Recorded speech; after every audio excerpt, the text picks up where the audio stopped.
반대하는 사람들이 공사 과정에서 수질이 나빠질 것이라고 했습니다. 그러나 지금 어느 시대입니까?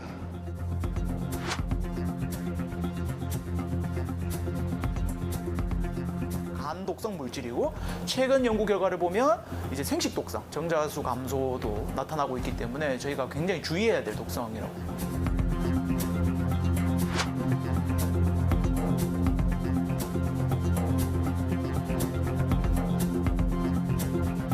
환경단체에서는 나왔다고 이제 주장했지 않습니까? 근데 네네. 그 농도가 네. 그 EPA에서 정하고 있는 그 표시 한계 이하 값이라서 네. 신뢰하기가 좀 어렵다는 제 입장이고요.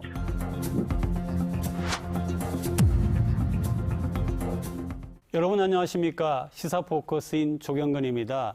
논란 속에 시작된 4대강 사업이 마무리된 지 이제 10년 됐습니다. 10년 사이 낙동강은 과연 어떻게 달라졌는지 조재영 기자와 알아봅니다. 조 기자, 앞선 영상 보니까 4대강 사업이 시작됐을 때 10년 전 그 모습이잖아요. 그 현장에 다시 다녀오셨다고요. 네, 2009년 말이었죠. 당시 이명박 정부는 4대강 살리기 사업이 죽은 낙동강을 살려낼 거라고 희망찬 미래를 약속하며 첫삽을 떴습니다. 그때 취재팀은 착공 시점에 맞춰 4대강 사업의 문제점을 다각도로 짚어봤는데요.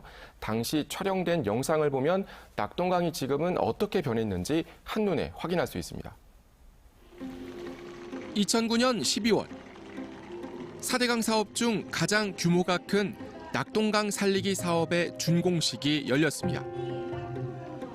이명박 전 대통령이 참석한 이 행사의 정식 명칭은 낙동강 살리기 희망선포식. 썩은 모래톱을 걷어내고 수량을 충분히 확보해 죽은 낙동강을 살려내겠다는 야심찬 선포였습니다. 반대하는 사람들이 공사 과정에서 수질이 나빠질 것이라고 했습니다. 그러나 지금 어느 시대입니까? 같은 시각 행사장 바로 옆에선 4대강 사업 반대 집회가 열렸습니다.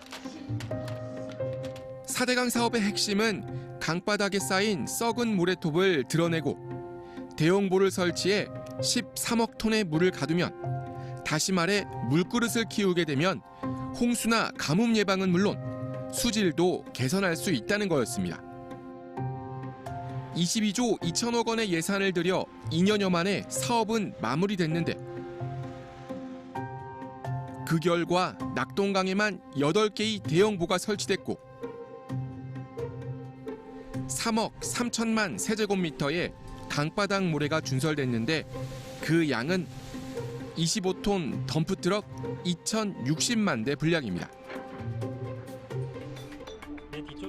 2009년 준공식을 며칠 앞두고 취재팀은 상류부터 하류까지 4대강 사업 전 낙동강 모습을 영상에 기록했습니다. 상주보 예정지 주변입니다. 강물 흐름에 따라 자연스럽게 모래톱이 펼쳐져 있습니다.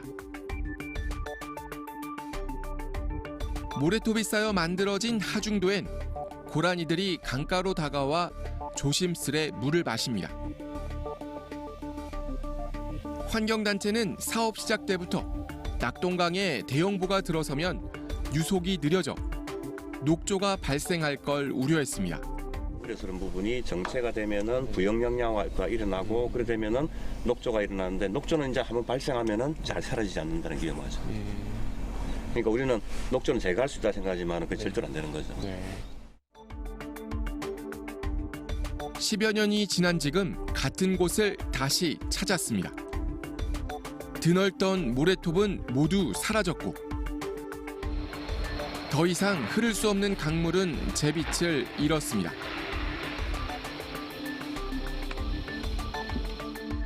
하중도 위에 조성된 공원.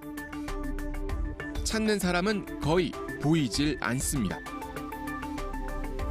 물의 흐름을 막아선 상주보 주변으론 쓰레기가 둥둥 떠 있습니다.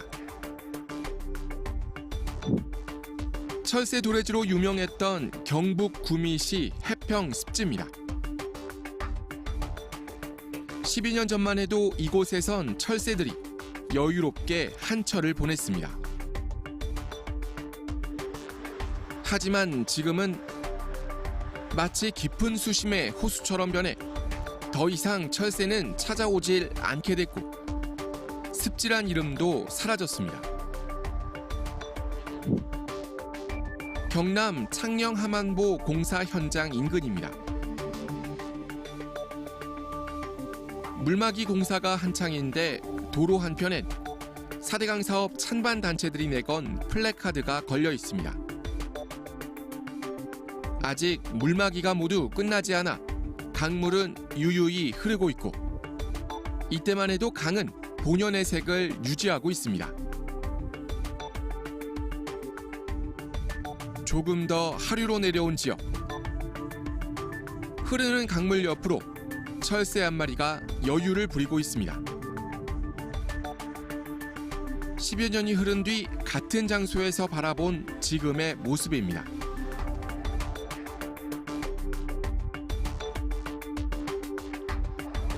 더 이상 흐르지 않는 강물.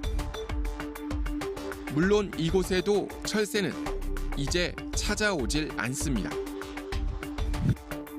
강을 살리겠다며 자연의 손을 댄 결과 낙동강의 모습은 10년 만에 크게 변해버렸습니다. 네, 강바닥 준설하고 대형보 쌓아가지고 물을 가두면 수질이 오히려 개선된다. 이게 처음에 사업 명분이었잖아요. 그런데 현실은 매년마다 녹조가 심각해지는 건데. 네, 4대강 사업 이후 기온이 높아지기 시작할 때면 어김없이 녹조가 낙동강을 뒤덮고 있는데요. 오염원 유입을 차단하지 않은 채 물그릇만 키워놓는다고 해서 수질이 개선되는 건 아니라는 게 매년 반복되는 녹조 사태를 통해 확인되고 있습니다. 문제는 녹조에 독성 물질이 있는데요. 녹조가 심해질수록 이 독성 물질로 인한 피해가 우려되고 있습니다. 대구시 달성군 낙동강 레포츠밸리입니다. 시민들이 수상스키 등 여가 활동을 즐기고 있습니다. 환경단체가 최근 이 일대 물을 채취해 녹조 독성 물질 검출 여부를 조사해봤습니다. 여기서 녹조 독성 물질 중 하나인 마이크로시스틴이 388ppb 검출됐습니다. 이 종은요, 일단 독성 물질도 굉장히 위험하고요. 관리 기준이 먹는 물에서 1ppb인데 좀 쉽게 설명드리면 1리터 페트병에 한 방울 있으면 그게 가이드라인 넘는 거예요. 굉장히 안 좋은 독성인 거죠. 간 독성 물질이고 최근 연구 결과를 보면 이제 생식 독성, 정자수 감소도 나타나고 있기 때문에 저희가 굉장히 주의해야 될 독성이라고 봅니다. 미국에선 이 수치가 8ppb를 넘으면 수상 레저 활동을 금지하고 있습니다. 미국 기준치의 50배 가까이를 초과한 건데 우리나라엔 아직 관련 기준치조차 없습니다. 환경단체는 낙동강 레포츠밸리의 폐쇄를 요구하고 있습니다. 녹조독은 미국 등 다른 선진 연구에 의하면 에어로졸 형태로 강 주변 5km까지 비산한다고 한다. 강 주변에 있는 것만으로 녹조독에 충분히 노출될 수 있다는 것인데 강과 직접 접촉하는 이들은 그 위험성이 특히 높다 할 것이다. 부산의 주요 취수원인 메리 취수장에서 조금 떨어진 양산 원동면 일대입니다. 낙동강에서 흘러들어온 물로 농사를 짓고 있는데 물이 마치 초록색 물감을 풀어놓은 듯 짙은 녹색을 띱니다. 환경단체가 이 인근에서 물을 채취해 조사를 한 결과 마이크로시스틴 농도가 5000ppb를 넘었습니다. 이 물로 농사를 짓는 농민들 역시 불안할 수밖에 없습니다. 아니, 앞전에는 녹조가 오긴 왔는데 올해처럼 심하진 않았어요. 올해가 색이 너무 진하거든요. 사람들이 보면은 물어봐야 무슨 약 탔는가. 물이 없으니까 인물이라도 되기는 돼야 되는데 솔직히 괜찮을지 아닐지는 저희도 장담을 못해요. 환경단체가 지난해 양산 지역에서 생산된 농작물을 시료로 검사를 해본 결과 배추와 무, 쌀 등에서 마이크로시스틴이 검출됐습니다. 지난해 생산된 쌀을 가지고 저희가 농민들에게서 매입을 해서 저희가 검사를 해봤습니다. 두 개가 전부 다 독성물질이 검출이 됐습니다. 최대 3.58 이렇게 검출이 됐는데 요거는 WHO가 가지고 있는 식품과 관련된 안전 기준 16배 정도 초과된. 다대포 해수욕장입니다. 군데군데 초록색 띠가 보입니다. 낙동강 하구뚝 수문을 열자 낙동강에서 흘러든 녹조가 바로 이곳 다대포 해수욕장까지 덮친 겁니다. 이 때문에 다대포 해수욕장은 피서객들이 한창이던 지난달 12일부터 사흘 동안 입욕이 금지되기도 했습니다. 녹조로 입욕 금지 조치가 내려진 건 이번이 처음입니다. 환경단체가 다대포 해변의 녹조 독소를 조사한 결과 BMAA, 베타메틸아미노 L-알라닌이라는 독성 물질이 검출됐습니다. BMAA는 신경계 독성 물질로 알츠하이머나 파킨슨병 등을 유발할 수 있습니다. 환경단체가 주축이 돼 꾸려진 낙동강 녹조 조사단이 지난달 초 낙동강 상하류 지역 30여 곳에서 채취한 물로 녹조 독소 검출 여부를 조사해봤는데 전 구간에서 다량의 마이크로시스틴이 검출됐습니다. 네, 부산 시민들이 이 낙동강을 식수원으로 해서 수돗물을 마시잖아요. 근데 수돗물 괜찮은 거예요? 네, 일단 부산시는 고도 정수 처리를 하기 때문에 수돗물에서 녹조 독소는 검출되지 않고 있다고 주장하고 있는데요. 하지만 최근 환경단체가 직접 조사해 본 결과는 달랐습니다. 박형준 부산시장이 메리 취수장을 찾았습니다. 낙동강 녹조 문제가 불거지자 직접 취수장을 찾아 현장을 점검한 겁니다. 부산시는 2025년까지 취수장에 취수탑을 건설해 낙동강 표층이 아닌 수심 8m 지점에서 취수를 하는 방식으로 녹조 대응 방안을 마련하겠다 밝혔습니다. 또 고도정수 처리 과정에서 녹조 독소는 100% 제거돼 부산의 수돗물은 안전하다고 강조하고 있습니다. 녹조가 지금 이렇게 발생을 하고 있지만 우리 시민들께서 드시는 수돗물에는 사실상 저희가 여러 차례의 검사와 또 철저한 대비를 하고 있어서 우리가 먹는 수돗물에는 사실 이 녹조의 영향이 없습니다. 우리 시민들께서는 너무 불안감을 가지지 않으셔도 되리라고 생각합니다. 하지만 환경단체의 조사 결과는 달랐습니다. 부산과 경남, 대구 경북 지역의 가정과 상가에서 채취한 22개 수돗물 샘플을 분석해봤더니 부산 수영구에서 채취한 수돗물을 비롯해 모두 6개 샘플에서 마이크로시스틴이 검출됐다는 겁니다. 수영구 수돗물에선 0.061ppb의 농도로 검출이 됐는데 이는 미국 환경보호청의 음용수 기준치를 넘진 않았지만 미국 캘리포니아주의 기준치보단 2배 이상 높습니다. 아주 충격적입니다. 환경부는 그리고 부산시 같은 지방정부에서도 마이크로시스틴이 원수에 있지만은 정수 처리를 하면은 문제 없다라고 계속 주장을 해왔었습니다. 그러나 이번 조사 결과를 보면은 아주 위험한 정도로 되어 있다. 하지만 환경부는 아직 공식적으로 수돗물에서의 마이크로시스틴 검출을 인정하지 않고 있습니다. 환경부 자체 조사에서 마이크로시스틴이 검출된 바 없고 환경단체의 분석 방법을 신뢰할 수 없다는 겁니다. 환경단체에서는 나왔다고 이제 주장했지 않습니까? 근데 그 농도가 그 EPA에서 정하고 있는 그 표시 한계 이하 값이라서 신뢰하기가 좀 어렵다는 제 입장이고요. 신뢰하기 어렵다라는 거는 그게 검출이 안 됐다라고 볼 수도 있다라는 건가요? 저희는 검출이 안 됐다고 보고 있는 거죠. 녹조 독성 검출 여부를 두고 정부와 환경단체가 정반대의 주장을 내놓으면서 부산 시민들의 식수원 불안은 높아질 수밖에 없습니다. 환경부는 환경단체에 수돗물에 녹조 독성에 대한 공동 검증을 제안한 상태입니다. 환경단체가 공동 검증에 참여하겠다 밝혔고, 네. 이제 문제는 이제 그 공개 검증 방법이나, 그럼 이 공개 검증을 누가 이제 보증을 할 것인가, 이제 그 부분에 대해서 저희가 이제 협의를 하려고 하고 있고. 하지만 환경부에 대한 환경단체의 불신이 큰 상황이어서 공동 검증이 조속히 진행될 수 있을진 불투명해 보입니다. 국민들을 고도하고 있습니다. 국민들에게 이 녹조 독성 물질과 관련해서 둔감하게 만들고 있습니다. 스스로의 건강권을 지키지 못하도록 우매한 무지한 국민들로 만들고 있는 것이 지금 환경부의 작태입니다. 네, 낙동강에 녹조가 발생하는 원인을 두고 환경단체는 4대강 사업을 지목하고 있죠.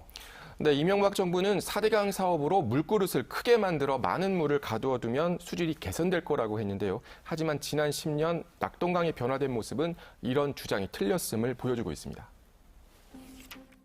지난달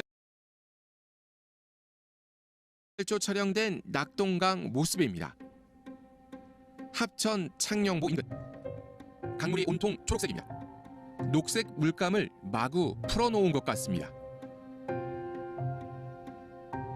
김해시 대동면 일대입니다. 이곳은 상황이 더 심각합니다. 녹조를 컵에 담아봤더니 끈적끈적한 녹조 덩어리가 흘러 넘칩니다. 낙동강의 녹조는 마이크로시스틴이라고 이제 민물에서 가장 많이 검출되는 독성 물질을 만드는 종이 우점을 하고 있는데요. 악순환이에요. 일단 표층에 떠서 햇빛을 받으면요, 밑을 차단시킵니다. 그리고 위는 온도가 저절로 올라가게 돼요. 그러면 자기들이 계속 살기 좋은 환경을 구축하다 보니까 오히려 밑에 정말 중요한 미생물들이나 수생물들은 더 죽게 되는. 4대강 사업 이후 낙동강의 녹조는 해마다 발생하고 있습니다. 올여름은 특히 강수량이 예년에 비해 적고 기온까지 높아 물금과 메리 취수장에서 측정된 녹조 개체수가 지난해에 비해 8배 이상 급증했습니다. 6월 초에 이미 조류경보 관심 단계가 발령됐고 6월 말에 만셀 이상이 측정되면 발령되는 경계 단계로 상향된 뒤 이 상태로 2달 이상 이어졌습니다. 지난달 물금 취수장에선 녹조가 최대 53만 셀까지 측정됐습니다. 환경단체는 보호 설치에 따른 유속 감소가 낙동강 녹조의 주요 원인이라고 주장하고 있습니다. 실제 4대강 사업 이후 낙동강 유속은 평균 5배, 느린 곳은 38배까지 느려졌습니다. 지난해 12월 발표된 환경부 용역 결과에 따르면 같은 기상 조건에서 보가 해체됐을 경우 낙동강 8개보 주변 조류경보 발령 일수는 2018년엔 평균 29%가, 2019년엔 54%가 줄어드는 걸로 나타났습니다. 때문에 환경부는 지난해 보를 개방하지 않고는 녹조 문제를 해결할 수 없다고 명확히 밝혔습니다. 하지만 정부가 바뀌면서 이런 분위기가 뒤집힐 가능성이 커졌습니다. 보활용론이 흘러나오고 있는 겁니다. 환경부 입장은 보철거인가요? 아니면 활용성 제고인가요? 전체적인 차원에서 보의 활용성을 좀 제고하고자 하고 있습니다. 부산시 역시 보 개방을 통한 낙동강 본류 수질 개선보단 대체상수원 확보에 더 중점을 두고 있습니다. 더 근본적인 방법은 지금 저희가 적극적으로 지금 추진을 하고 있는데 취수 다변화를 하는 겁니다. 우리가 낙동강 물이 아닌 보다 원수가 깨끗한 물을 확보하기 위해서 지금 작년부터 집중적으로 노력을 하고 있고.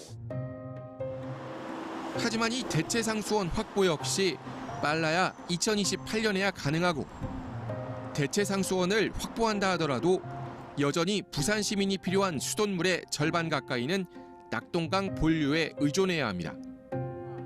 따라서 환경단체는 부산시가 더 적극적으로 낙동강 보 개방 문제에 나서야 한다고 주장하고 있습니다. 제일 아래쪽에 있는 350만 시민의 먹는 물과 건강을 책임지고 있는 부산시 입장에서 지금 환경부나 중앙정부를 통한 적극적, 강력한 요구가 보이지 않습니다. 박영준 시장은 부산 시민의 안전과 건강을 위해서 환경부에 전체 실태조사, 전수조사 이런 걸 요구해야 됩니다. 강이 아프면 사람도 아프다. 4대강 흘러라. 강이 아프면 사람도 아프다. 흘러라 4대강. 흘러라 4대강. 흘러라 4대강. 4대강 사업이 마무리된 지 10년.